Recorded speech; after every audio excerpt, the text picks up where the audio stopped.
Well, good morning, everyone. It's great to see everybody on this beautiful Friday morning. Hopefully, we will all be able to get out and enjoy some of this great sunshine. Want to call to order and welcome everybody to our continuing budget discussion for day 4 for Friday, February 26th.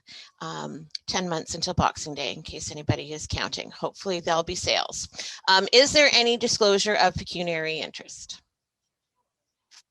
Okay, great. So I want to, at this point, I'm going to turn it over to Kara from Economic Development and thank Kara for coming and joining us this morning. Yesterday, I thought was a great discussion that the committee had on a number of different levels with a number of different departments. And so I appreciate you coming back, Kara, and putting something together that hopefully addresses some of the questions and comments that were raised last week yesterday, so that we can kind of move through this. And I know to put something together in 24 hours is a lot, but we appreciate all the extra work, of course, on everybody's behalf. So over to you, Kara.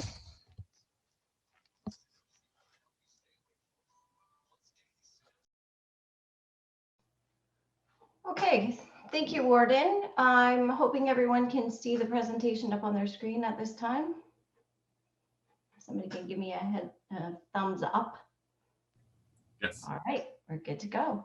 So again, thank you very much for the committee for allowing me the opportunity to come back and address some issues. I've laid out my presentation in such a way this morning to first show the alignment of the economic development strategic plan with the overall strategic plan of the county, to summarize the main strategic objectives and actions, and then to identify how and which actions are prioritized in the plan, the resource allocation, i.e. staffing, etc., required to advance each action, and the implications of not making those decisions and proceeding in that fashion will also be discussed.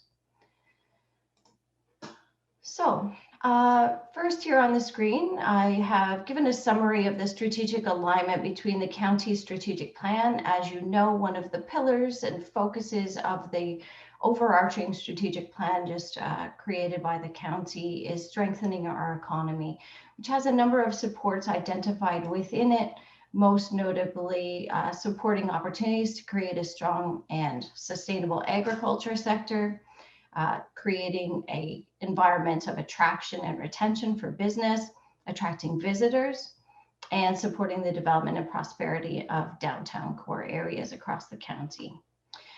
Likewise, the Middlesex County Economic Development Strategic Plan, which was also adopted right around the same time, has 4 main objectives that are identified here: investing in people and places via rural revitalization, enticing talented workers and entrepreneurs to relocate to our communities, attracting investment, particularly in tech-based manufacturing, food production, and agri-tech, and advocating for the investment readiness and implementing improvements in business development services.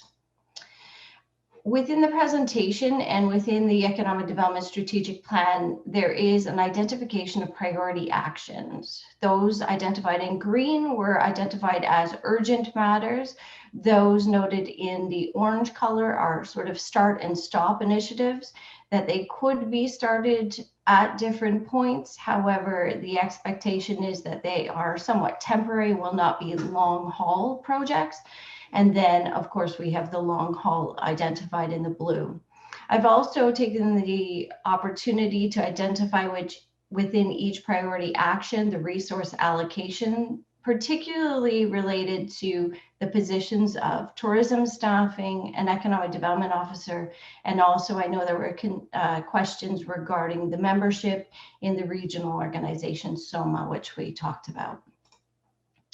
So strategic priority number 1, which goes through a number of actions, is invest in people and places via rural revitalization. The number 1 thing identified here is reducing barriers and increasing support to spur investment, employment in agritourism and rural enterprises. This identifies some policy adjustments that need to be identified, as well as balancing business incentives. There's the mention, of course, of the CIPs, which we did considerable work with our communities on over the course of the last year and a half. And also the identification of celebrating unique attractions through cooperative tourism development. As you know, we've been able to do considerable work in this regard over the course of the last year and a half. We've had a full-time tourism staff member on side with us through that process, of course, funded to this point through the federal and provincial governments. At this point, you can see that I have identified the allocations of both the involvement of a tourism staffer and economic development officer in terms of it being able to advance this, which was identified as one of those urgent actions. The second identified action within that first strategic priority is to increase financial support for public realm improvements and strategic amenities in towns and villages. This involves collaborating with our municipalities to inspire volunteers and employers in our areas to create individual public space action plans. It also identifies communicating ideas with communities, groups, and volunteers.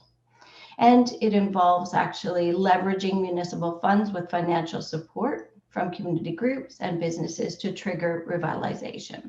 Of course, this has implications for the CIP as well. And we have identified within the strategic plan the continuum of working with our communities that have put those in place. Again, this work, although it is a start-stop function in some regard, is identified as having resource allocation from both tourism and economic development officer positions. The next section is the boosting by local campaigns. Council had identified in December when we did the quarterly report for economic development, basically the emphasis that had been placed on this type of work over the course of the last year and the appreciation of it coming from the community. I would echo those sentiments. And as noted, we were able to significantly increase the tourism budget over the course of the last year and a half by way of external supports. This involves integrating those marketing strategy initiatives to continue to promote and celebrate experiences and products. It also has another element, which is supply chain challenges in terms of import replacement opportunities. And obviously the implications of this were seen considerably over the course of COVID-19. So in order to advance these, identified as urgent actions, again, it would involve both the work of tourism staff as well as using the resources of an EDO. The next strategic priority, number 2, is enticing talented workers and entrepreneurs to relocate here. There is a start-stop function here that engages with the housing sector. This, of course, work has been done both with Cindy's department as well as with the planning department, City of London, etc. It involves creating a task force of real estate, home builders, workforce, and housing. Obviously, through our department, we do a considerable amount of workforce development. So there certainly are implications here. And we talked at the last meeting about the importance of trying to build together our community transportation initiatives, our workforce initiatives, and working with our employers to ensure that they have the labor that is required once they invest here. There's also a note here about working particularly with the Homeless Prevention and Housing Plan, and to encourage community improvement plans to include financial incentives that would improve the situation with regards to affordable housing stock. This would involve the Economic Development Officer position. We have another urgent priority under this strategic action number 2, which is collaborate to promote employment in new enterprise. We have a considerable amount of work that we have been doing over the course of the last few years. Cindy and I co-chair the Workforce Development Partnership. We have the Work in Middlesex initiative. We do rely on a number of other agencies to assist us in this regard. We've done local youth projects where we've done youth forums. We've just finished a complete compilation of young people in our community showcasing the work that they're doing for local business in a variety of different jobs.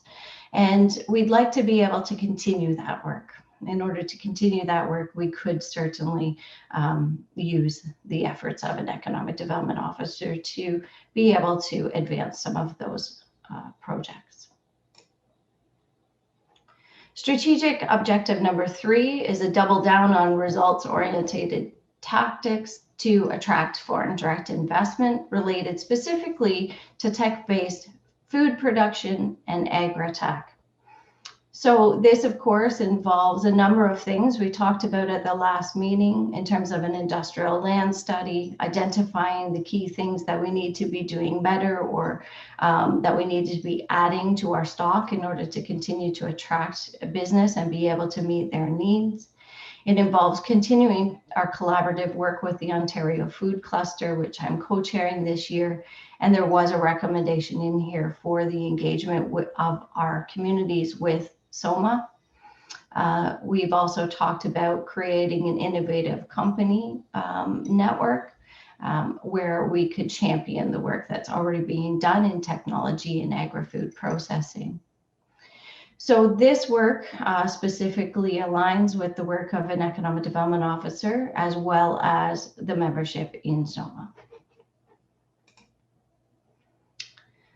Some long haul work that's involved in this particular strategic alignment is collaborating with educational institutions, research partners, businesses, and others to promote the regional advantage. This is about gathering intelligence, working on a number of different initiatives. We certainly do this in this regard. However, with a limited staff, we're only able to do so much. This really is a long haul project that we could engage an EDO in doing some of this alignment. Strategic objective number 4 is advocating for investment readiness and implementing improvements in our business development services. This involves some collaborative work with our elected officials, as well as all of our municipal staff in terms of implementing policy change, attracting new sources of funding, and generating important outcomes for the economic development of the region as a whole. It also involves getting a connected, nimble economic development team, which includes not only the county resources, but also those that are afforded at each of the lower tier municipalities. And as we noted previously, those resources vary from municipality to municipality. This is where an EDO would be engaged in the work with the lower tiers, as well as with myself and the elected officials. There is another priority action, which is an urgent one that was identified within this strategic direction, which is to spur business development focused on the community improvement plan incentives. We've mentioned this previously. Considerable work has been done in this regard. We have 5 communities that are implementing those plans over the course of the next year, if not already. And we would like to be able to target and focus regional impacts with regards to those projects. So it's about promoting those incentives, ensuring that everyone knows about them, and reporting those as incentives to those coming from outside the community, but also within the community. So this really does speak to both the retention and attraction issues. And again, we would engage an EDO in working on this regard. At this time, I'm open to any questions that you may have with respect to how, if we were not to proceed with some of these actions, what those implementations would look like and what the implications of that would be. Okay, thank you very much for that, Kara. Appreciate some of the clarification in the areas that you highlighted. Any comments, questions from the committee?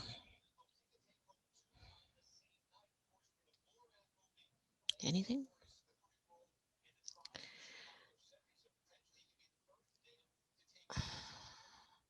I think that I am having an issue with my internet because you appear all frozen.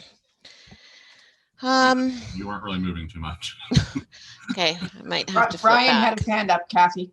Brian did have his hand up. Okay, Brian. All right, thank you. First of all, Kara, thank you. Thanks for bringing that back to us. I do appreciate it. There's a couple of questions I have within. I don't want to get too much into the strategic plan or anything because this is a budgeting process. But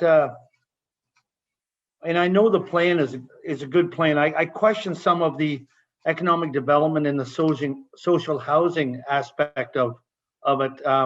You know, what becomes social services, what's economic development, and are we doubling up our efforts, you know, on the same issue that we, you know, it's just a redundant part of it. That's my question there. But the other one is if we say split the hiring of 2 people over 2 years, that type of thing, that is, I want to know the impact if one of those people aren't brought forward this year, that they're held till 2022, and so I'd like to know the impact about that.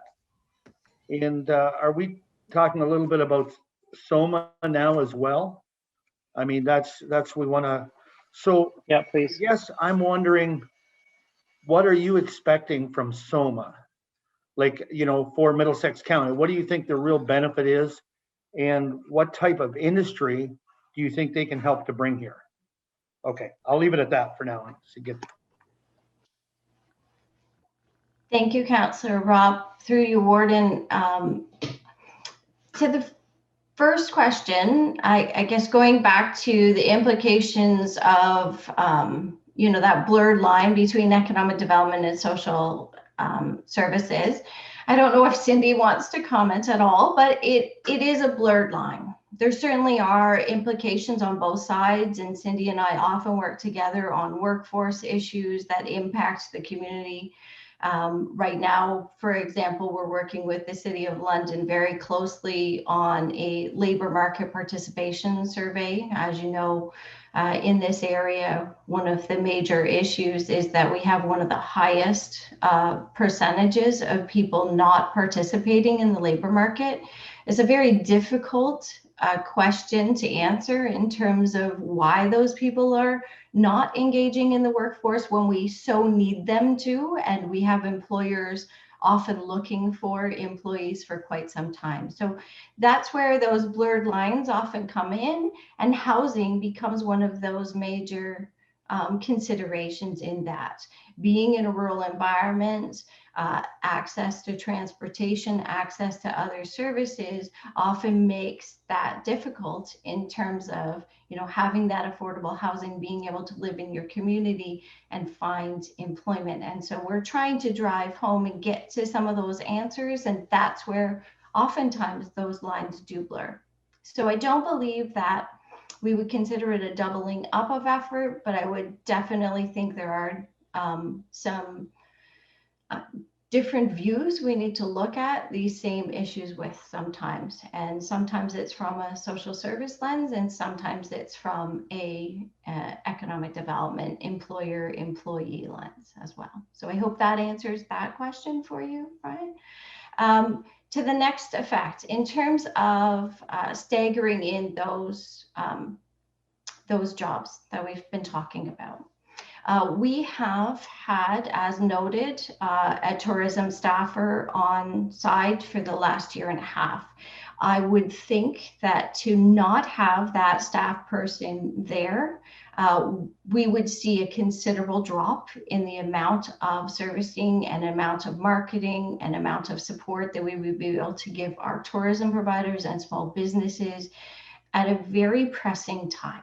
And so that would be very obvious, I think, to the community if we were not able to continue in that regard and to fund that position. The Economic Development Officer position is a new position, as noted. So we would not necessarily see the loss of it at this point, but in order to advance the strategic priorities that we have identified within our plan, it would be considerably more difficult to be able to do that and to do that in 2021 without the hiring of an economic development officer.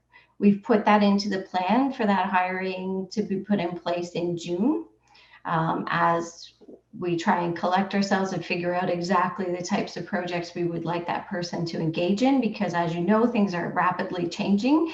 It looks like we may have another change come Monday in our region, but the impact to business and the shifting has been considerable over this time. So that would not be a loss, but that would be a gain. Okay, and I hope that answers that question for you. And then finally, with respect to SOMA. SOMA has, as noted, a more broad approach to investment attraction.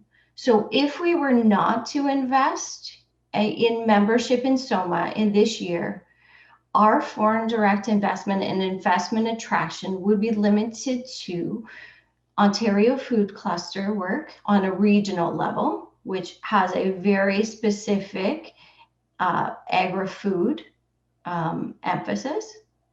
And then any other investment attraction that we are doing would be done individually at our level with the budget that we have. I have been able to secure already CAN export funding from Global Affairs Canada for Middlesex County to engage in its own work.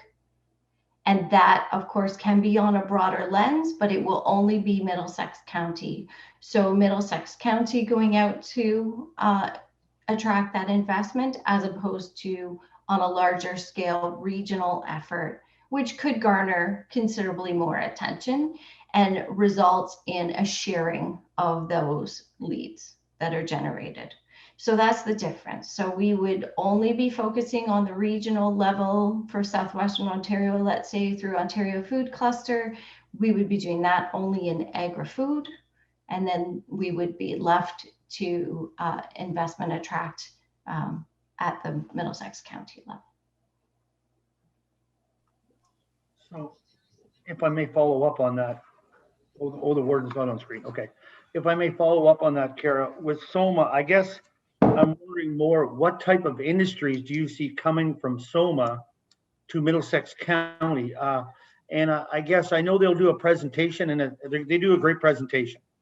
But my feeling was that from what my talking with them before and having been involved with them before, it was almost like they were expecting us just to fill the niche of agribusiness and kind of leave the rest alone. You know, that we weren't going to get any of that other opportunity. They were pushing towards agribusiness for, at that time it was just North Middlesex, but still for Middlesex. And the automotive and that type of thing is, if you look at where SOMA is, that certainly is what their strength is, right? So I guess that's what I'm looking for, more specific, what our thoughts and what our goals are with SOMA.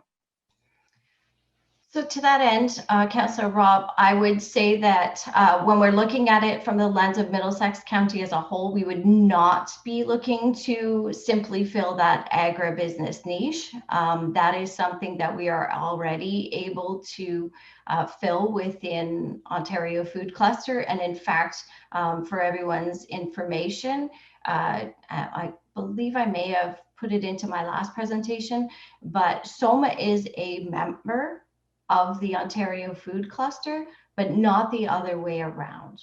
Okay, and that's because OFC really fills that niche of looking specifically at agri-food, and they do that really well, which allows SOMA to look at other types of industry. And so that's where we would be going on. And we do have a thriving sector of manufacturing technology here in Middlesex County. We have automotive, we have defense, we have high-tech industries, and therefore it would be those that we would be looking to join SOMA with in terms of attracting more of in our communities. And that's part of our economic development strategic plan moving forward, is to branch further outside the field of just agri-food. All right, thank you. That's more specific, what I was wondering. My last comment, I do agree with you. It doesn't make sense to have a tourism staffer and then let that one go vacant and then come back later, I mean, you just lose what you gained. So I would say that. So I'll let it go for someone else. Okay, thanks for that, Brian. Just before I ask if there's been anything else, Kara, how much funding did you get from this CanX funding? And is there any stipulation on that, like match per match dollars? Yes, it is match for match dollars through Warden. It is $15,000 that was provided. So we will have $30,000 total to look at investment attraction on our own regard, whether we partner with others with the use of that or whether we use it on our own. And is that something that another EDO would support you with, or would that be something that you would be able to still continue if you didn't have that position? We would certainly continue, but we would have to look to outside sources. In some cases, we'd be looking perhaps at lead generation through a consulting firm to assist with that rather than put it through an internal position. Okay. All right. Are there any other questions or comments from anybody? And just so you know, everybody is still kind of frozen on my screen. So I think I see Curtis unmuted. So if you want to go ahead, Curtis. Yeah, thank you, Warden. So just to continue kind of down that conversation with SOMA. So with that membership, Kara, after, I think when you were here, the first time we were talking about, how long would we see kind of those effects of being in that membership? So my question is, once we jump on board with SOMA, how many years down the road do you think we could do that report card to say, does this work? Through you, Warden, to Councillor Smith, it is a very difficult question to answer because sometimes things happen quickly that you may not expect, and other times they're slower to develop. And sometimes the relationships that we're developing, even with investment attraction that has come directly through our department or through my own work with them, takes months and years in order to facilitate. And that's the case in many of your communities, and is the case right now with groups that we are engaging with. At the same time, I think a report card on an annual basis is an absolute must. And I would hope for my own sake, as well as yours, that we would be able to evaluate what work has been done, how many leads have been generated, and the work that has been accomplished for the group as a whole. And I would think that if we were looking at something like this, we would not want to look at it for less than a 3 to 5 year investment overall. Okay, and that's good to know. And then also just thinking about that, that 3 to 5 years, and then also thinking about the political realm of how long the council term is, and that, this is the second half of this term. So it's hard, looking at it in the next term of council, whether or not, if we were to jump on board, whether that would continue. So that's just something that we have to be mindful as well. So, and also to go along with Brian's comments of the staff, it does make, I agree with what Brian's saying, it doesn't, and what, you initially said, Kara, which is we already have that tourism piece in there. It doesn't make any sense to have it removed and then to come back in the future. We already got the ball rolling. We need to continue down that. So with everything that's being said, I'll ask that Mary Gay Wilkins question. What if we needed to remove, look at kind of trimming down the budget, what would that, one item or two items, what would it be in your opinion, Kara? Well, at this point, I think we're always finding ourselves already engaged in a year's work before we get there. If I was to consider making a change, it would probably be to the SOMA membership, to be honest with you, because we have, since we posted the budget, been able to secure some of that CAN export funding. We are able to engage in some of our own investment attraction work, and we still have work taking place within the OFC to fill the agri-food. In terms of the staffing, it is just difficult in order for us to continue to advance those actions. We have a brand new strategic plan, and it is important that we be able to show support for our community, particularly following this very difficult time, that we are advancing. Our communities are growing rapidly, and for us not to be growing alongside them in order to provide those business development services is a difficult situation to be in. And so that would be my recommendation. Okay, thank you. So I had a question, Kathy. Can you see us? Absolutely. Yep. Thank you. And to Kara, you talked the other day about our capacity as lower tiers to handle investment and property and et cetera, et cetera. So, you know, if we're, I'm almost feeling like we're putting the cart before the horse when we don't even have the total capacity to bring in industry, et cetera. Is that a problem, or do we have to do some development in our lower tiers before we can start looking at SOMA, which would be larger scale, as you said just a moment ago in your report?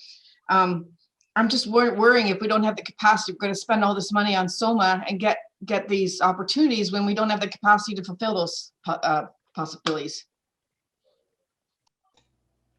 So to you, Councillor Vanderheyden, to the warden, it is definitely a double-edged sword.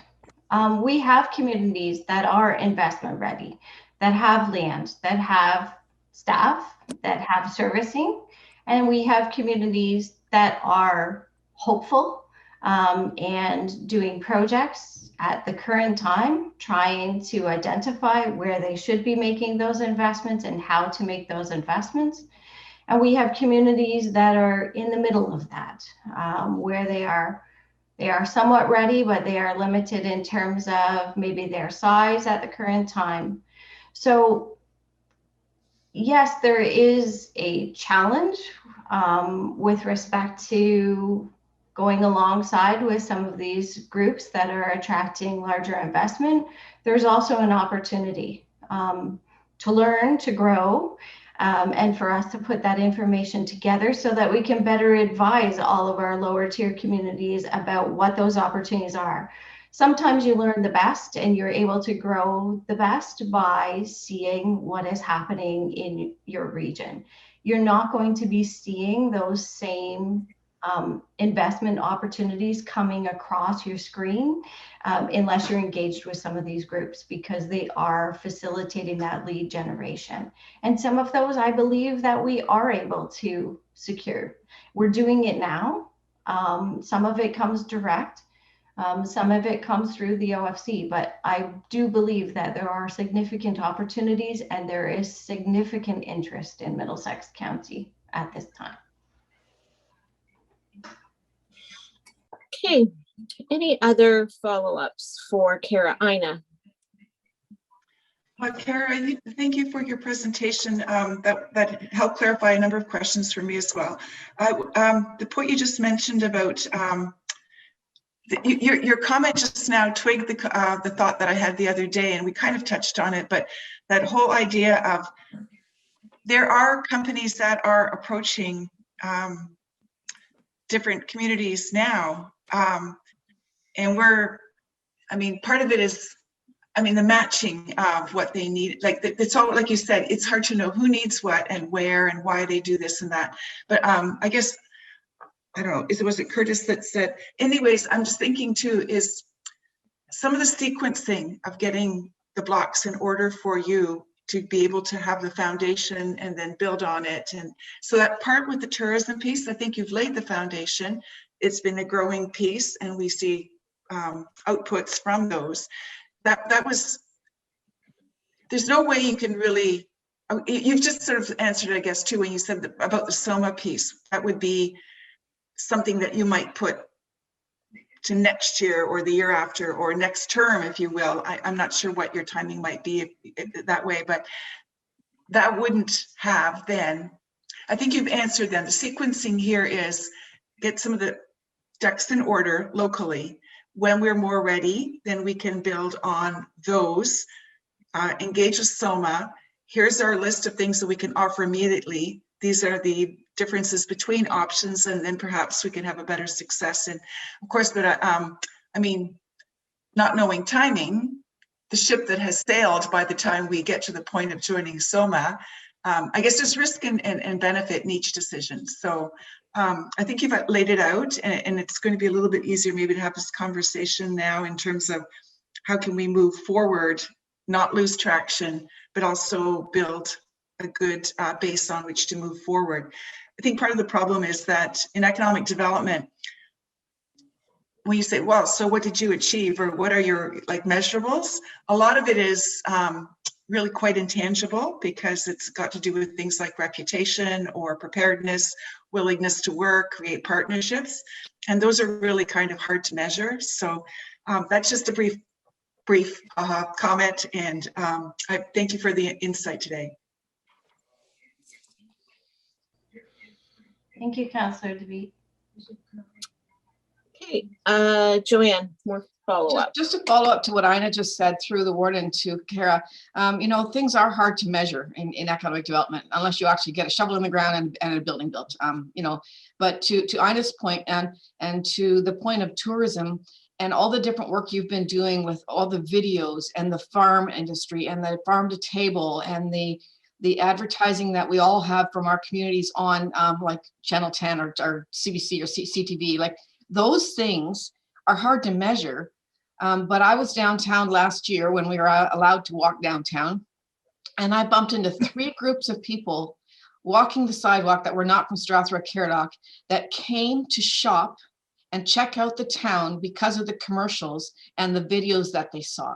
So that is happening, and that is part of that revitalization block that you're talking about. And I would hate to lose that traction, because if it's working for us, it's working for everyone else, because you just have to be randomly walking down the street when these people are there. And that's how I found it out, because I'm so shy. I talk to everybody I see that I don't know downtown. But, you know, so that is working. So that's a good place to put some of our efforts, and the business retention piece. You have done an amazing job with that, and making businesses feel that they're part of our community, and that we are Middlesex proud. So I have to commend you on that. I think that's just been a fantastic grow point.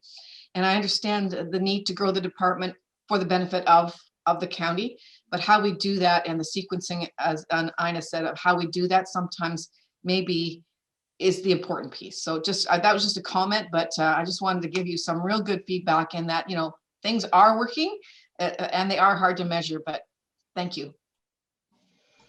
Thank you. I think we can all share very similar stories to what you just shared, Joanne. I mean, there's no question that there has been definitely an increased interest in tourism and visiting Middlesex. And, you know, as Joanne said, I would echo, it has to do with the work and the emphasis that your department's put onto that. But yeah, I mean, there's always in the summer somebody that you don't know that happens to be, you know, visiting. So you can see the benefits, and you can see the results from all that. Anything else at this point? Okay, well, thank you very much, Kara. Appreciate you putting all that together. Do you mind maybe just emailing that presentation out to us? Just then we can, or I guess, does somebody else have that in case we've got questions? Cindy does have a copy. Okay. But I'm happy to send it out to everyone. Yeah, if you don't mind, that would be good too.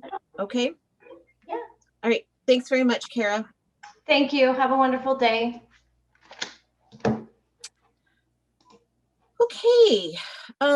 So at this point, I don't know whether we want to pivot right to Cindy and talk about the scenarios, or if there was any sort of further discussion you wanted to have regarding economic development, or whether we just wanted to wait and have the whole broader discussion. Brian. Thank you. Just a comment I'd like to make off of the economic development, our conversations, And I feel much better about the rollout, where the priorities are after hearing from Kara, because I agree that to me, to join SOMA before you're ready and you know what you're going to, I like that. Get strong within our organization, get stronger, and then move forward in the right direction, whether it's SOMA or whether it's through more advertising through Middlesex. That gives them a better chance to check that out. And so I do feel better about that conversation that we had and what her thoughts were and priorities were. Yeah, no, I agree. I thought that it was laid out much better understanding strategically where she's at. So that was good. Anything else before I turn it over to Cindy? Okay, all right, Cindy. Great, thanks and good morning, Budget Committee. Greg, if you can pull up the presentation that I sent you.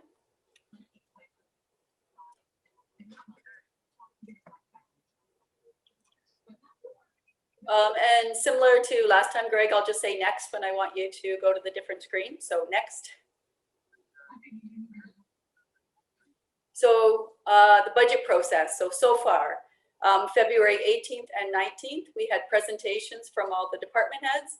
On February 25th, we had discussion by the Budget Committee, and you talked about the department budgets that were presented, pressures and the increases, 2020 surplus, discussions around that growth. And just a reminder that growth is usually a lag.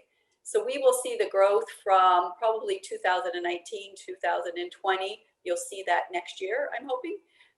Modernization funds, and also the use of proceeds of the sale of the building. And as a reminder, that was a January 19th council meeting. Next. Today, the Budget Committee will, well, you just received additional information from Economic Development. I thought she did a great job presenting the rationale for the increase of the staff. I will be presenting a number of scenarios for discussion based on what we talked about yesterday. At the very end of that, we'll talk about next steps for the Budget Committee. And just a reminder that council budget is on March 9th. And next. So we'll jump into the scenarios. So I'll kind of walk through the process that I used in order to come up with these scenarios. As you know, in the past, I was able to put them on the big screen and walk you through the little spreadsheet that I have with the tax, with the recap. So I kind of taken the same kind of philosophy. So if you have that recap sheet, as a reminder, it was in your budget binder and it's a large one. What I did was kind of go through on the very right-hand side where it's the net taxation requirement. So it's a summary of each individual department's budget. So the net is the county expectation. And then on the bottom of that, there is the total amount. And then it shows you what the tax increase is for that. So that's kind of how I'm going to walk it through. If you have questions or don't understand something, we'll kind of clarify the process. So I've got a couple of sheets to kind of help. So the first one is a 6.5%. That was really just resetting from the first one I gave you, which was closer to the 8%. So in order to get to that, we would have to adjustments to the budget. One would be administration. So I removed that purchasing position. Economic development, I had the SOMA. Economic development, the ED position, I removed both of those. Also, we talked a lot yesterday about that whole revenue change. So it's a modernization from surplus. Just to be clear what I mean from that, if you're looking on that recap report, the actual budget doesn't change for the library. What I'm doing is just changing the revenue from surplus to modernization. And I'll explain the surplus in a second here. So on the surplus piece, how would I explain that? I put that on, if you look at thinking from the perspective of that recap, I kind of put it on the bottom. So as I show things like COVID, or I show tax rate stabilization, so I use that as a revenue item. So it's the addition from the library. And in this example, I only took the 355,000. Again, that was changing from surplus to modernization. Next slide, please. So here I put it kind of like in a little spreadsheet, so you can to make it a little bit simpler to understand. So again, was that administration, the amount, the 2 economic development, the amount, the surplus from the library, with a total amount for all of that, 541,822. Next. So this kind of shows you, if you look at the original net tax requirement to the new revised net tax requirement, the difference of that 541,822 is what I showed you on the previous. That's how you get to a scenario of 6.5% tax increase. Next. So now, I wish I could figure out how to fix that.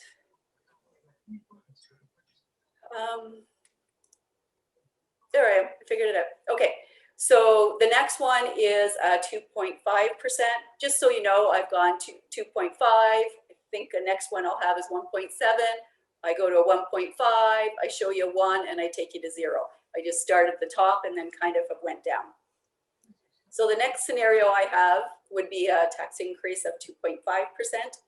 So in order to get to there, the adjustments to the budget, again, that administration position, the economic development, the ED position, and this one I did transportation, and I took out half of the cycling, which is about 950,000.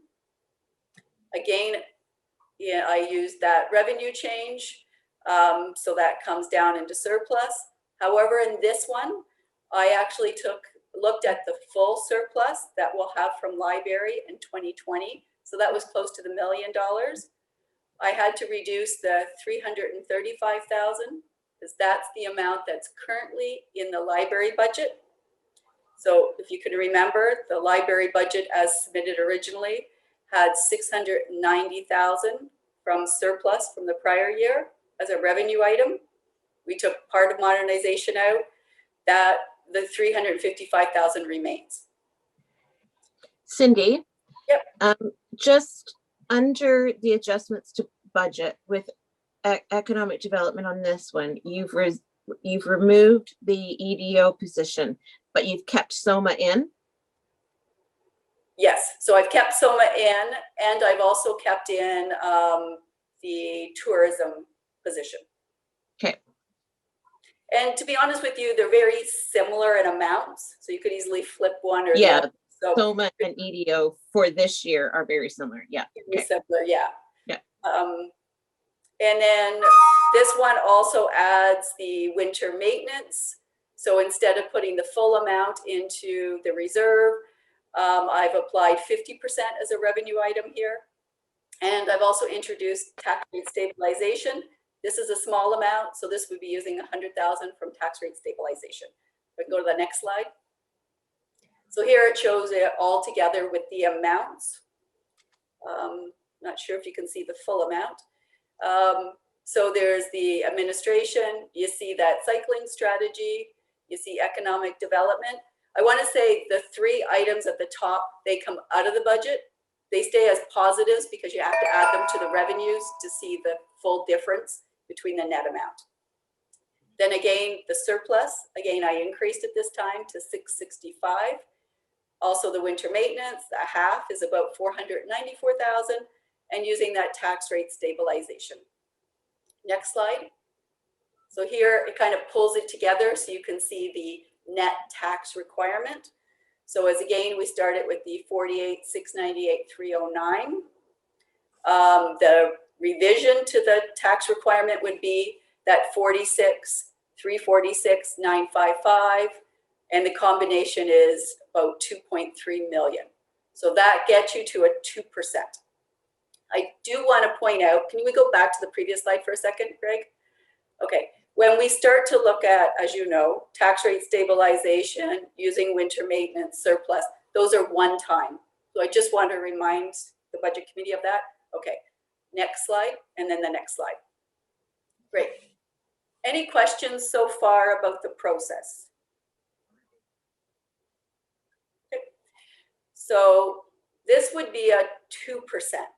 And I'm giving you a couple examples for the 2%.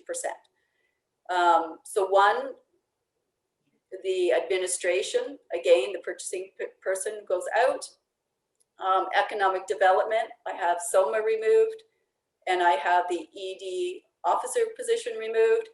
But again, that tourism position's still there. Again, I've just described that revenue for the library. Again, the library budget doesn't change. However, it's the surplus component. So again, I would be adding back in 665,000 to the surplus. Again, it's a revenue item. So we also have winter maintenance. Again, I'm looking at the 50%.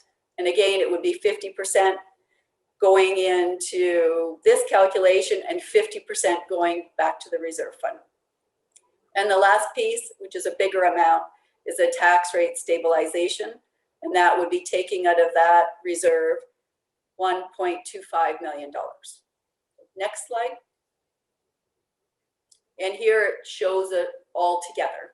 So again, the top of it, those items would be coming out of the budget, and the bottom piece would be revenue items going into the budget. Brian? Thanks, Cindy. Just one question, and I might have read it wrong in the budget. Excuse me, but the economic development officer position, I thought it saw it at 93,000 on the budget item. I sent you a revised report yesterday, late in the afternoon. Okay, I don't think I got it, but okay. All right, sorry. So I don't remember seeing it. So no, that's okay. When I used my initial numbers, I kind of said I went rogue at 1 o'clock in the morning because I went back to an Excel spreadsheet that was between one of my financial staff and Kara, and I thought it was the final number.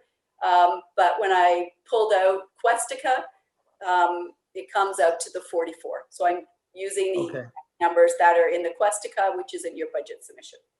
Okay, thank you. No, thank you for asking that question. So this, again, this is just a summary. If we want to go to the next. This shows you, again, if we're looking at the next taxation requirement. So again, we started with that 48. This revision would bring us to a 46. And the difference is that 2.6 million. So this is an example at 2%. You go back a slide. So that's just taking from administration or from the county budgets, a couple of those items, but you can see how much we're doing of the one-time and using the tax rate stabilization. Okay, next slide, Greg, and then next slide. So here's an example, again at 2%, but a couple little differences in here. So this is where transportation, I have that bridge capital, so the additional 250,000. And I know in previous years we've looked to this. It's probably not the ideal thing because we continue to take from this account, but I thought it would be only prudent that I showed you an option using that again. So very similar to what I showed in the last one, what I've done here is introduce taking the bridge capital out of the budget for this year. And then the tax rate stabilization, you can see is just 1 million instead of the 1,250,000. That's the difference between those two scenarios. So using less of the tax rate stabilization, but that means impacting the transportation bridge capital by 250,000. Cindy. Yep. Oh, sorry, I didn't mean, I thought you were finished up there. So this really, when we move from a reserve and the numbers, the tax rate stabilization change, really what we're doing, I mean, I know there are rules on reserves and so forth, but what we're saying is we're using the funds are being moved around more, like, so tax rate stabilization goes down, but we've moved money from winter maintenance or the, like we're moving from other reserves. We're taking from bridge to reduce the amount from tax rate. Okay, so I'll clarify that. So bridge capital is a new ask in the 2021 budget. So that is new. So you're not taking from a reserve for that. You don't currently have that. Oh, so we don't have that line. That's Chris's reserves for us, assets are, it doesn't have that bridge label on it now. Well, this is additional 250,000 that will be in this year's budget. Oh, okay. Does that make sense? Okay, I'm out to lunch. Sorry. Okay, I got it. I was trying to figure out a way that I could show you. Like I said, previous years, it was really simple. I could show you that big spreadsheet. We'd work around. I'm just trying to find a different way to show you something in Zoom so we can walk through this. Yeah. The other question you had was winter maintenance. So the winter maintenance is the 2020 surplus. So we traditionally could have moved it into the reserve, or we could, as we usually do with our surplus accounts at the end of the year, we move those to tax rate stabilization. Right, So, Chris talked about that yesterday when he went through that in detail. Yeah. And then for your last comment for the tax rate stabilization, we traditionally do use this to work with our budget, and that is the purpose behind the tax rate stabilization reserve. Mm-hmm. So we are within our policy how we use this. And again, council can decide how they want to spend the reserve as long as I have a council resolution for that. So. Okay.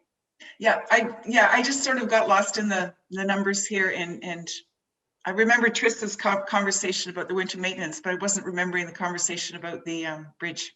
Pardon me. Yeah, that's why I said this was a brand new one. We talked about it, I think, very briefly. I think it was Curtis that brought it up, that talked about in the past how we've looked at the bridge capital and we've taken from that one. I just decided that I would give you an option so you could see that, and so you had another choice as we're going forward. Okay, thank you. You're welcome. Any other questions? Okay. Next slide. So again, this is just kind of showing you everything together. But you can see at the top, they've been usually smaller with the 97, 45, and 44. But this one has a transportation with that 250. So then on the bottom part, which is the revenue component of it, it's less as well. Next slide. And again, so this just kind of puts it into that next tax requirement. As you'll notice, this slide was the same as the previous scenario 2, where we're showing the next net tax requirement of that 46 million, and then showing the difference as well. And the previous slide showed you how we came up with the $2.6 million. Next slide. So scenario 1.7%. So some small changes I did to this one. I did the administration, so the purchasing, either a choice of, Mr. Rayber talked about, could it be a shared position with maybe another organization, or a half a year, could we implement this position partway in the year, similar to what Kara had recommended for her one position. Still have that revenue change with the library, and of course that surplus piece that goes with it. The winter maintenance maintained it at that 50% of the total amount. And tax rate stabilization, you'll notice this one, I took a lot more out of the tax rate stabilization, which was that 1.5 million.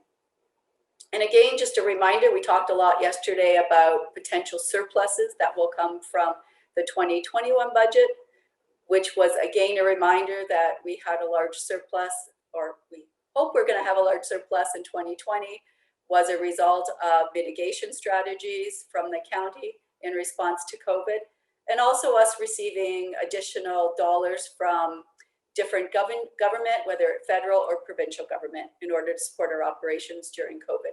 And again, a reminder, we're very thankful in order to get those additional revenues from those other levels of government. Next slide. So you'll see in the administration, the only thing I adjusted here was the purchasing position. I left everything in economic development to show you an example with that. The surplus still remains at that 665. Again, we're only talking about the 2021 surplus that relates to the library. And a reminder that traditionally every year, After I do the audited financial statements, I come to County Council with a recommendation for the surplus. And every year that I've been here, we put that just automatically in the tax rate stabilization. So that's why I haven't been using surplus other than the library one here. Winter maintenance kept it the same, but again, I increased the tax rate stabilization to the 1.5. And again, a reminder that's probably going to be less than what we do see in the surplus from 2020, which will go into that tax rate stabilization. Next slide. And this just shows you that scenario again and what it looks like. So from the 48.7, it will go down to the 45.6 roughly. Next slide. So this is a 1.5% increase.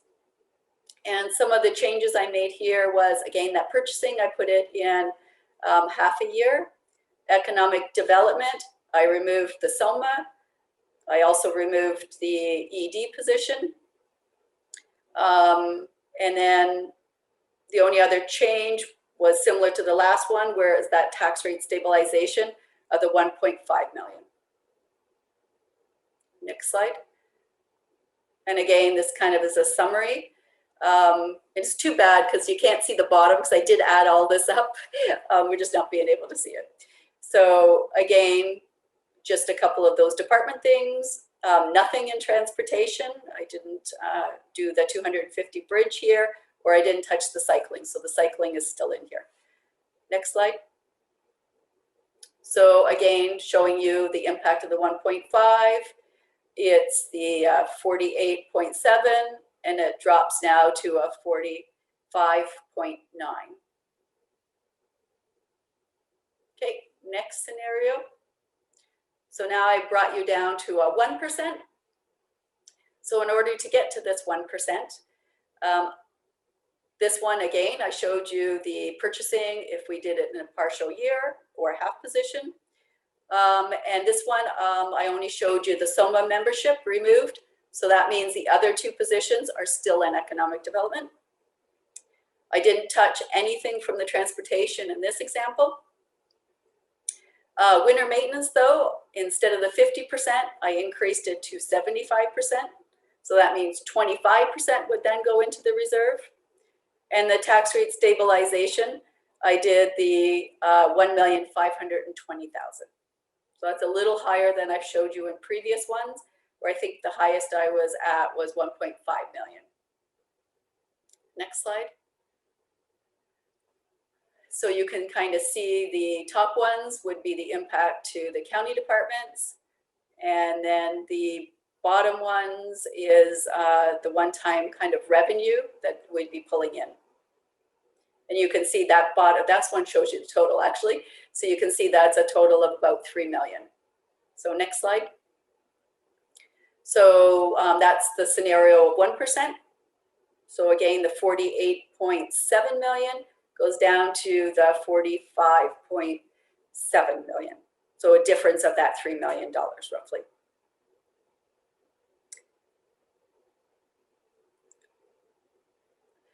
Next slide.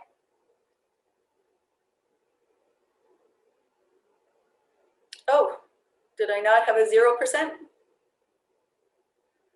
Okay. Hi, Cindy. Sorry, it does look like that might be the end of the presentation. Yeah, it does look like it. So I missed the 0%. So I'll just walk you through what a 0% is. So a 0% would be removing the SOMA member, would be removing the purchasing position, would be removing the SOMA membership, would be removing the EO officer position, would be winter maintenance at 100%. So previously I showed you 50% and I showed you 75%. This would be the full 100%. And the tax rate stabilization would be an increase of 1,650,000. So that's the biggest one that I've shown you for the tax rate stabilization. And Sorry, that's, Cindy, how much was that? Sorry. that could get you to a 0%. No. How much were you taking out of tax rate? Sorry, I missed that. Oh, sure. It's 1,650,000, 1,650,000. Thanks. And then I could do any other combination you wanted, but I tried to give you a mixture of what you could take out. And I only gave you one example of a cycling strategy, but that's another one where you could take out the full cycling strategy. But I wanted to show you a variety and how we could move around and what you could change. So Warden, now's the chance to sort of get some feedback on all that, I guess. Okay, I'm looking for feedback, but I also just have a couple of questions coming out of all of that. And I thought I'd wait till the end. They were all presented. So I guess my question and you just touched on it, Cindy, with regards to the cycling strategy, and this would be more for Chris, is if, obviously you can make whatever work if that's what council directs you to. But just quickly, if we were to half your cycling strategy in half, what would that look like?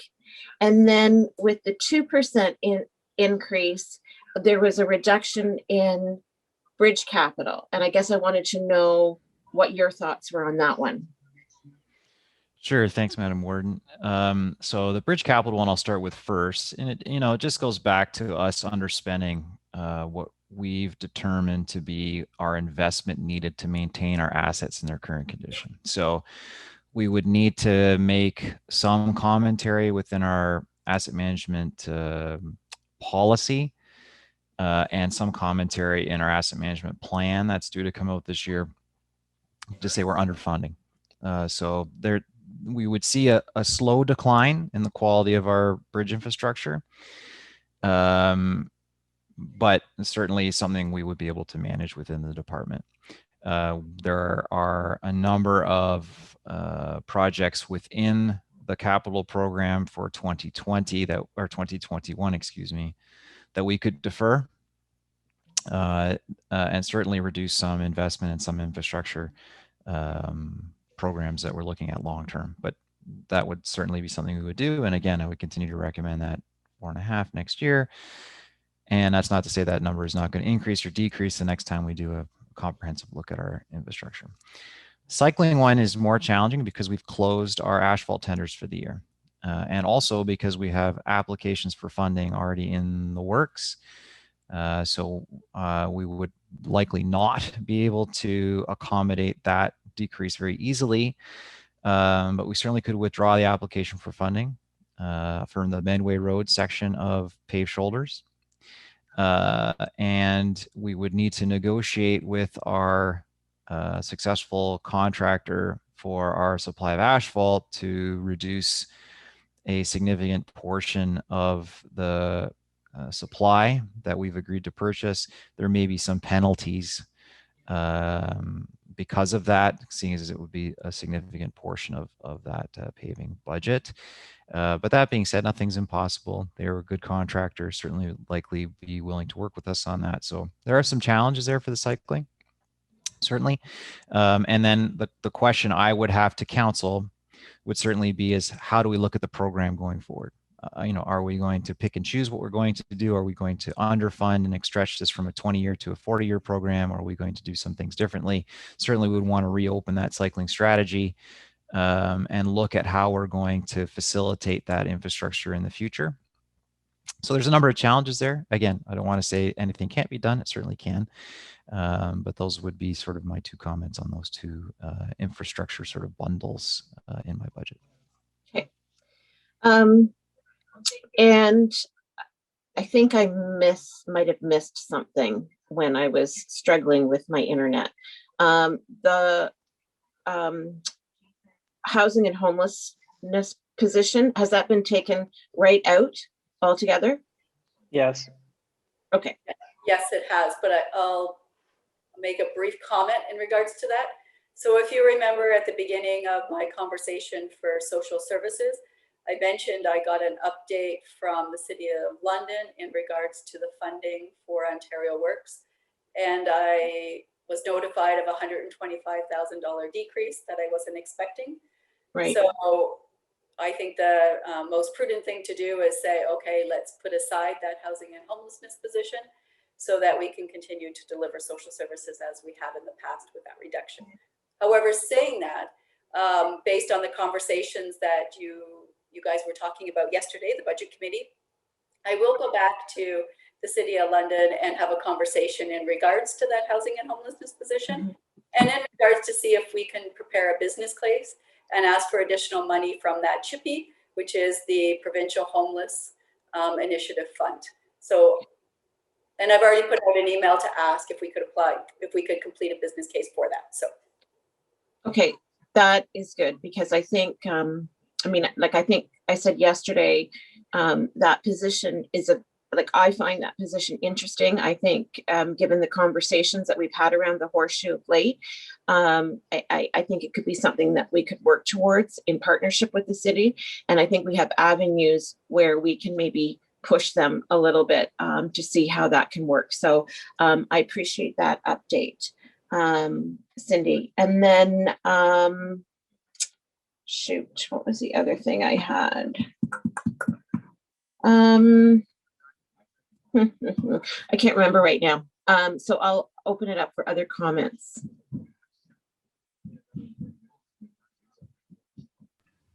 If I could, Gordon. So just going back to what you're just talking about with the cycling strategy. So Chris, you said that there's applications submitted. So are you able to talk about what those dollar amounts would be if we were accepted? You know, the plan really in the long term is for us to take the cycling strategy document as a whole, show that we've made a commitment in our 5-year guide to doing that work and looking to leverage a bigger funding envelope that I'm hoping we see later in this year. We basically have two.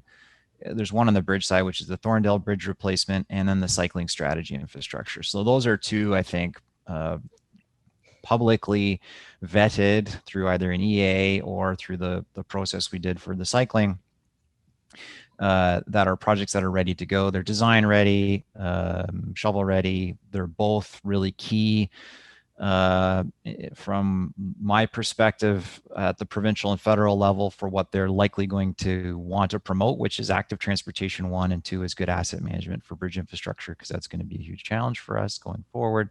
So both of those things will be great projects for us for future funding.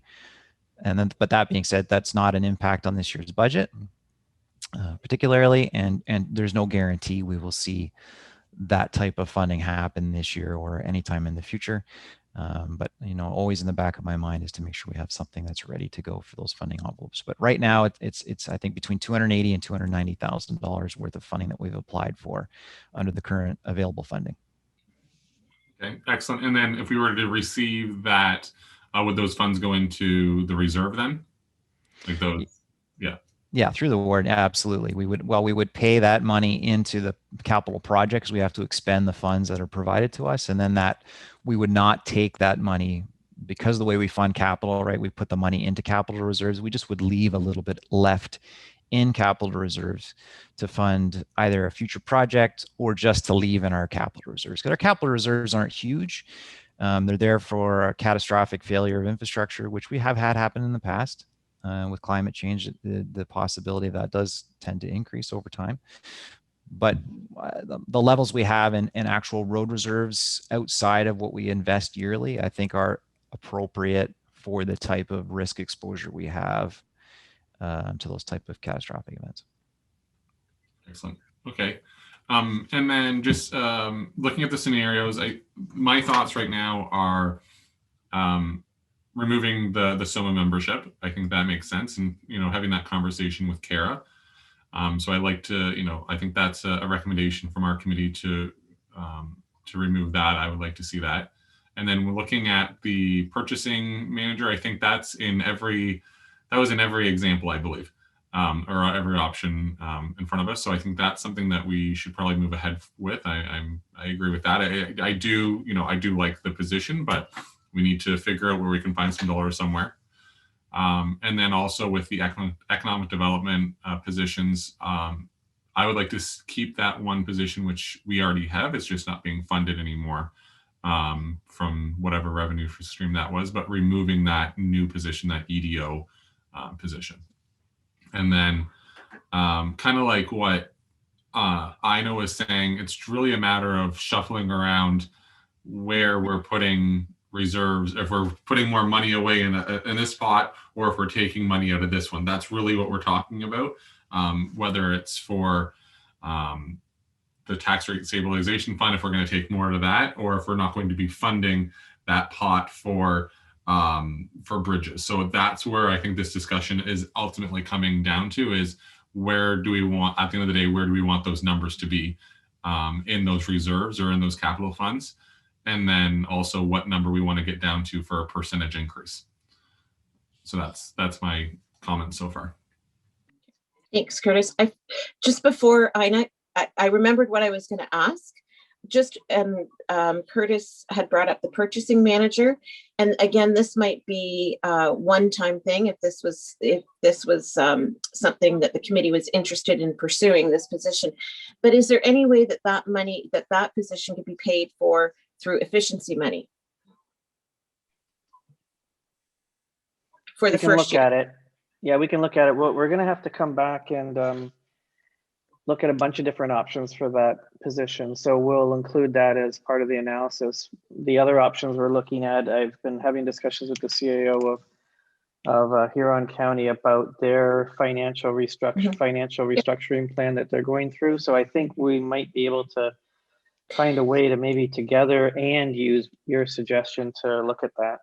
And then I guess you had said yesterday with that position, if our partner municipalities were going to be using it,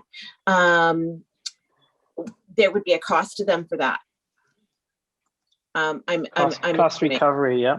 Cost recovery. So there would be, I mean, who knows what that might look like? It might look like $10. It might look like $10,000. We don't know that, but there is the problem. Yeah, there would be ability there to I'm just putting that out there if that was to go. Okay, sorry about that. What we do though, just on that one, what we do from a budgeting perspective is we put that whole amount in there when we can't guarantee the offset of revenue. Yeah. So we did that for planning for a number of years and for IT and legal, just because I don't want to go to you and go, whoa, nobody used it at the lower tier. So that's why it's there. No, understood. Got that. Thank you. Okay, Ina. You were on the same track as I was. This is with respect to the purchasing too. I wondered, you're exploring different opportunities.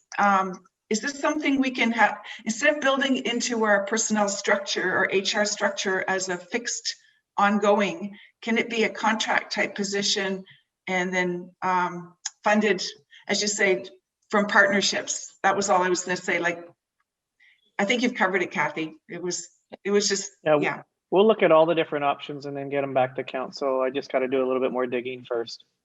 Yeah, but I'll include that in there. Yeah, and the other thing that I thought of, I was agreeing with putting checks in the boxes beside Curtis's comments. I thought I liked that 355 library shift to make sure that we don't lose track of that program, so that if the surplus, you're moving it from the surplus to cover the 355,000, that one. Yeah, I wanted to put a tick in the box there too. I think that's important to make sure the library gets that funding. Mm-hmm. So if you want me to clarify that was, again, we were going to use the modernization. Yeah, yeah. I think that's a great idea. Okay, yeah, I think and as I say, I think yesterday I said those kinds of projects where we're getting efficiencies and effectiveness, and we have to spend the money up front to get those. So RFID is going to be streamlining better utilization of staff, and I think that's the way we need to keep moving. So I don't really want that one to drop off.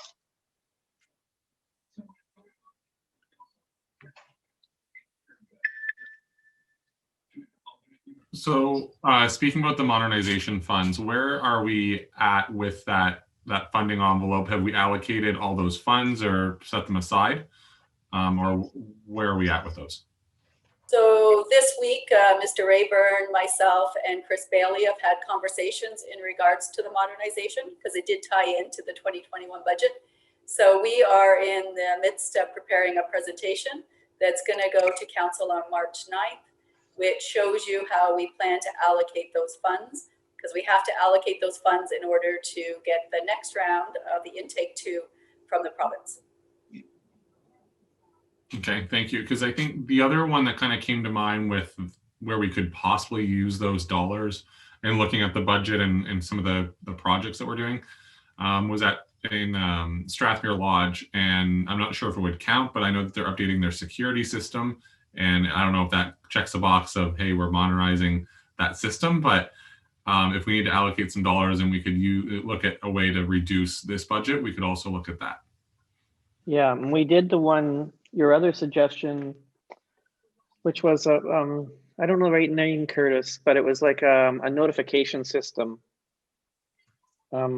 Yeah, I don't know if there is a name. I don't know what the name is, but I know what you're talking about. Yeah, okay. Anyways, that one is one that we included in there as well. So we'll check on that. We'll double check, Cindy, with Brent on that, if you don't mind. And for everybody else on the committee and anybody watching, that notification was so specifically right now for like our COVID period, if there's a change in the color that we're in Middlesex, London, or if there's a change in, if visitors coming in and out of the lodge, there's a notification then that gets, I believe it's emailed. And is it just email, Bill, or is it also phone? That yeah, goes out to the I'm honestly area. not sure. I just know it's a new system, and I think it is both. Yeah. That it depends on if it's provided, I think, is the answer that I got, but I'll double check on that too. Yeah, so those emails go out to the responsible parties of the residents at Strathmere. So it's a really good system that they've just implemented.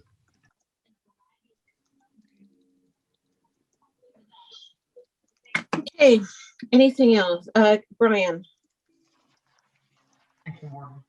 A couple of comments. One is every year we kick back at the bridge reserve, and I really don't want to do that anymore. I think that's a mistake. I think we need to leave it at the 4.5 million, like to bring it up to that, because it's just going to get worse and worse if we don't. The other thing we talked last week about, it's maybe time to bite the bullet and make sure we go ahead with that cycling program. So I don't think we should dip into that one either. And I think that honestly, and nobody's really said a number, but I do think it seems that between 1.5 and 2% seems to be that area that's usable. A couple of very specific questions, Cindy. One would be on the library. We talked about taking surplus that would put them back to the normal, kind of a normal year of surplus.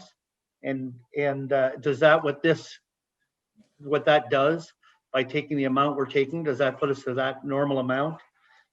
The other question I have is on the winter maintenance.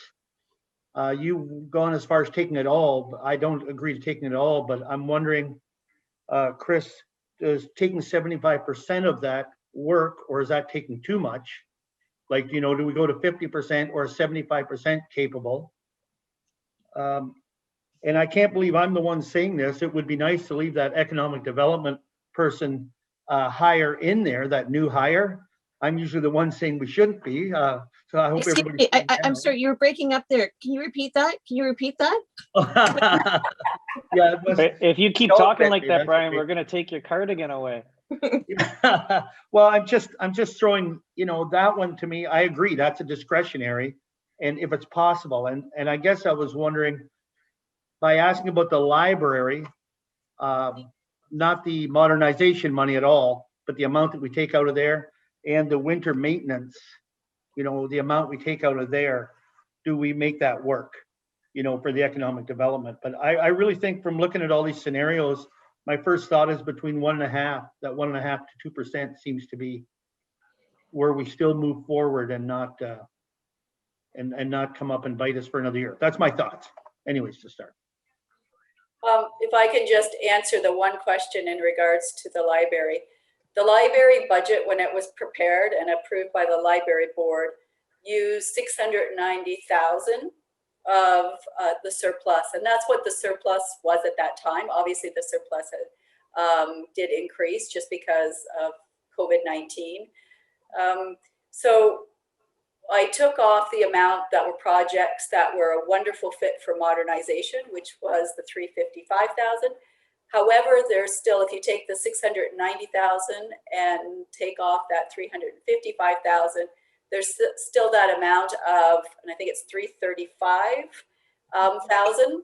So if you want to put it closer to previous surpluses that they've used, then you would be into a discussion around what do you want to do with some of those capital projects. And they are good capital projects going forward. They really are moving the library forward. So that would have to be a discussion that you would have, and that's a bit bigger of a discussion. Okay, thank you. That's what I was wondering. What's the impact if we take a little more? Thank you. That answers that. The other one was on the road maintenance. You know, how much is the best amount to take? Yeah, and considering what we've seen this year so far for winter maintenance, and it seems like we may be out of it considering the temperatures of the next couple of weeks and the forecast. I am less concerned than I normally would be about using those funds, whether it be 25, 50, 75, or 100%. We do have some in reserve. We hope that this year is also going to put us into a surplus for winter maintenance, pending what happens near the end of the year. So considering the weather circumstances we've had, Brian, I'm not concerned about any of the scenarios Cindy's presented with regards to use of that surplus from 2020. Perfect. Thank you. I know.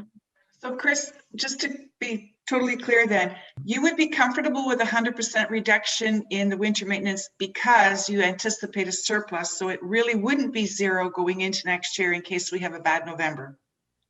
So through the warden, we have some money in winter maintenance reserves right now. Yes. Any surplus would be added to that reserve. It's not where I'd like it to be, but considering what we're seeing so far in 2021, I'm less nervous about the use of these surplus funds to help us support the 2021 budget versus a normal year where if we were, sitting, with, a lot of our employees, running what we've seen in the past, which is, every day up until today, they've been running the snow plows, and I would be more concerned because we're talking about things we're going to have to talk about next year. So yeah, Cindy's presented some options there. Honestly, I would like to see a little bit go, but if this council's decision is to take 100% of it, I am less uncomfortable with that this year than I would be in the past. I don't think you need to. I'm just inclined to use 100. I'm with Brian there. I can't see having a reserve and then wiping it out and going, so why do we have it in the first place then? I really think you can't take it out and leave you with nothing there. It was a rhetorical, rhetorical question. So yeah, just clarifying. Thank you. Do you have anything else, Ina? Oh gosh.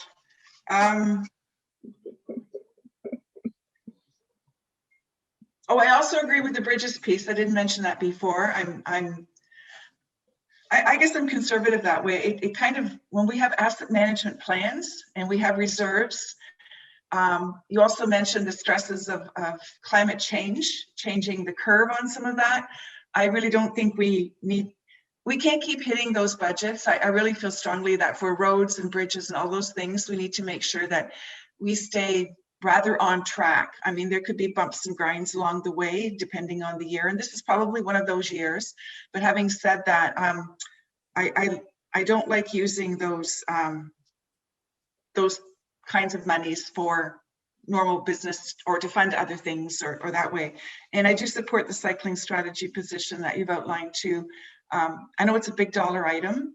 I didn't realize that actually we would have penalty, but I know that because I've seen the tenders go through. When I think about it, yeah, obviously we were approving things that relate to this year's budget, so it should be no surprise.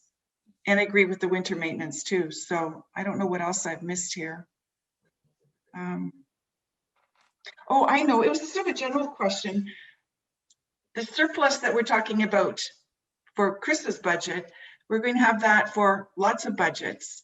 And to the extent that those surpluses would just be put back into the coffers, as it were, as opposed, those will be kind of surprise found monies that we can go ahead and make this budget. Those things will happen and take the pressure off some of the budgets we may have hit harder. Is that a fair They'll way go of putting it? back into tax rate stabilization. Oh, okay. The only one that was in question was library because it had a historical difference, and we've already talked about what to do there. But the rest will go back into tax rate stabilization, and it shouldn't be too much of a guess because we've provided you with some surplus guesses already that should be fairly accurate. But of course, we never know 100% until KPMG's done their work. Yeah, and that's just timing. And just a reminder too, we're still in the middle of year end. We're still processing entries, and I'm still really looking at COVID and able to apply any increases in costs or loss of revenue against COVID. So I know I've given you a couple surplus estimations, but I do honestly believe that they should be higher than what I have provided. I just need a bit more time in order to do those extra processes that I do at year end. And given COVID, this is a very different year in itself. Yeah, I think that sort of range that we're talking, like up to 2% would be my comfort zone as well. Okay, thank you for that comments. I'll just kind of, because I think we're all kind of in the same block, and it's just how do we get to that final scenario. So I'm in agreement. I think that between that 1.52% increase is something that we should work towards. I like the all cycling for all of the reasons that have been stated over the course of the last few days.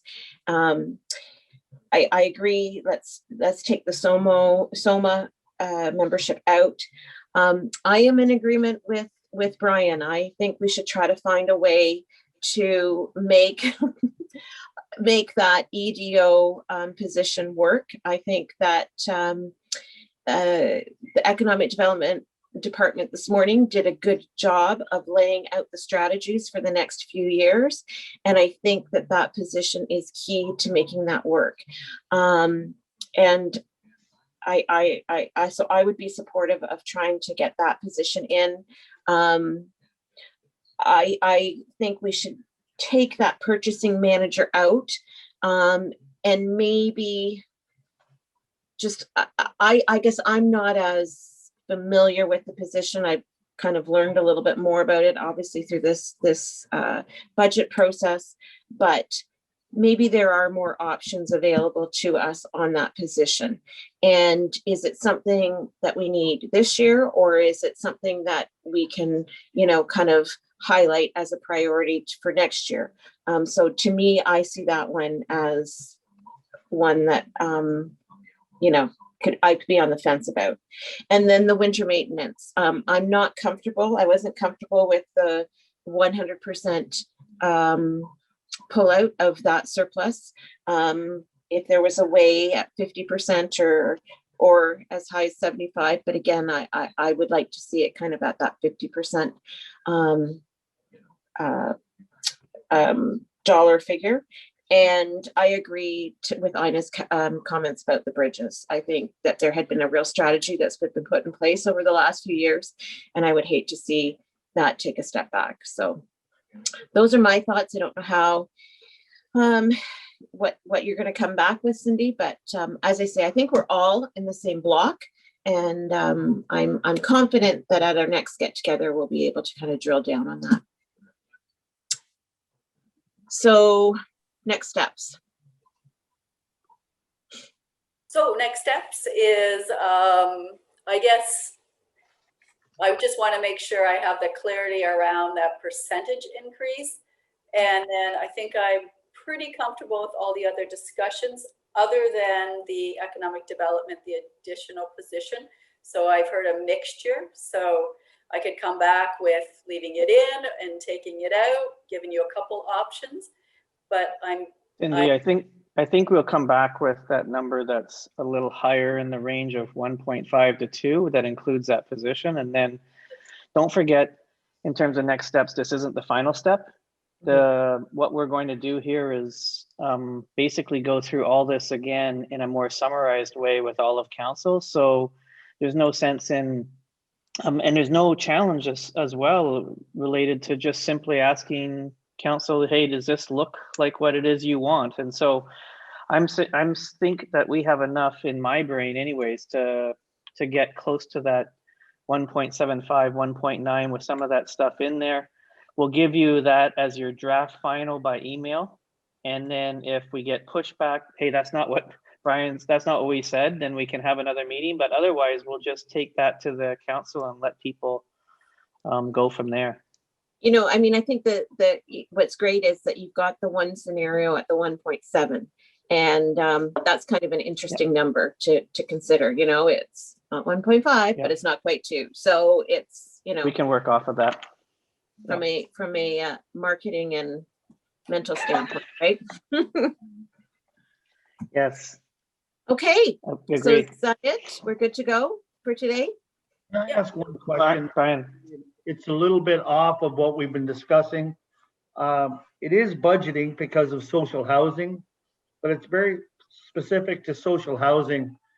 Is there any way to get a real number of the administration costs? And I don't mean just at the county, because we run a much leaner than the administration cost of this and what is actually going out as actual money to the community for social housing, not just administration. Yes. Because I see so many, it's very frustrating to me, and I see so much money going into it, but it just doesn't seem to be enough results from it. And I don't know. Well, if I could just have to agree on what the oh, no problem. I just want to make sure that you also give me your definition of administration costs before you're done. That's all. Well, okay. A lot of it has to do with salaries and that type of cost, but because the numbers we get from them and the last time they were there were just nonsense numbers. Like they said there was 285 units in Elsa Craig. There's 6. You know, that's the reality, and that's just a seniors geared to income housing facility that we have here. That's 6 units. That's a long way from 280 some. So how do we get a real number to real answers? And so it is a budget thing, but it's a little bit off what we were talking about. That's just, I think that's for all of Canada, because I know I can certainly talk for Adrian that he has, you know, that same frustrations and on those things. It's just something for the future, Cindy.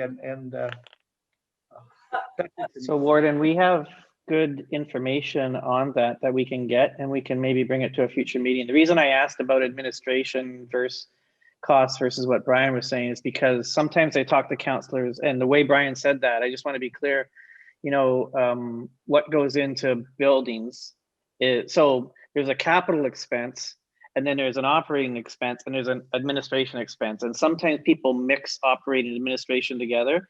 And so that's why, Brian, I think what you're asking for is capital and operating minus the administration. And that's why I wanted to be clear. And I know I want to include operations into it. They have to redo, they have to do their operation work. So if okay, great. Yeah, and if I can do a couple responses. So yes, in regards to that, because every year we do get a summary of the costs. It's just really confirming the numbers between social and affordable. And then I probably can just divide those by the actual expenditures that we're seeing. So I definitely can work with the City of London and come back with something. The next thing is I just wanted to make sure for our next steps. So anybody that's listening, every year I do budget committee recommendations that go to council, and that becomes part of my presentation. So we will send, between myself and Mr. Rayburn, we'll send you an email just to confirm what we think we heard today based on those scenarios in the discussion. And then based on that, we'll prepare the recommendation that will go to council for the budget.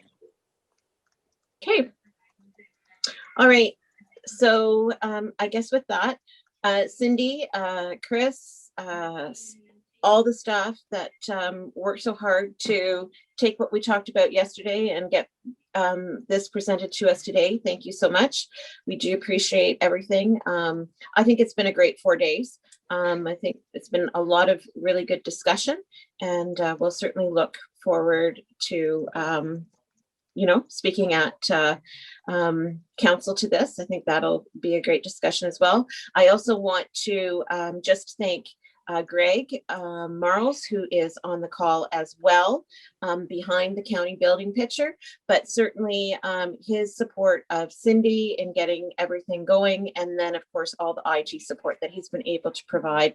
Thank you so much, because without that, this wouldn't have gone as smoothly. So thanks very much for that. And I think I've said all my thank yous, and with that, I will ask for a motion to adjourn. Ina and Curtis, all opposed. That's carried. Thank you very much, everyone. Thanks, everybody. Thanks, everybody. Thank you very Happy. much. Bye. Have a great weekend. Yes, happy weekend. Bye.